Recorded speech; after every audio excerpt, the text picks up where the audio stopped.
முதலமைச்சர் ஜெயலலிதா உள்ளிட்ட 4 பேரின் மேல்முறையீட்டு மனு மீதான தீர்ப்பினை எதிர்த்து திமுக சார்பில் மேல்முறையீடு செய்ய சென்னையில் இன்று நடைபெற்ற அக்கட்சியின் மாவட்ட செயலாளர்களின் ஆலோசனை கூட்டத்தில் தீர்மானம் நிறைவேற்றப்பட்டது.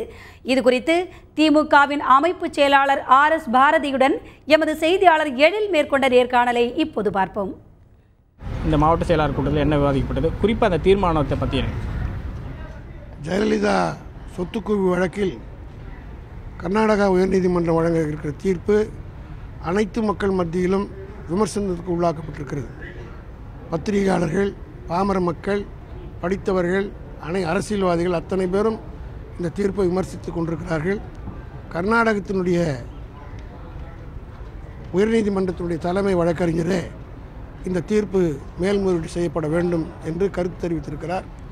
இந்த அடிப்படையிலே கர்நாடக அரசு விரைவிலே இந்த வழக்கிலே மேல்முறையீடு செய்யும் என்று நாங்கள் நம்புகிறோம்.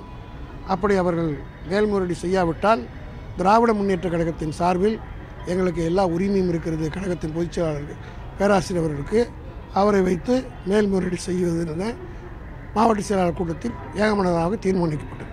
மேல்முறையீடு எப்போ செய்யப்படும்? அந்த மாதிரி ஏதாவது தகவல்?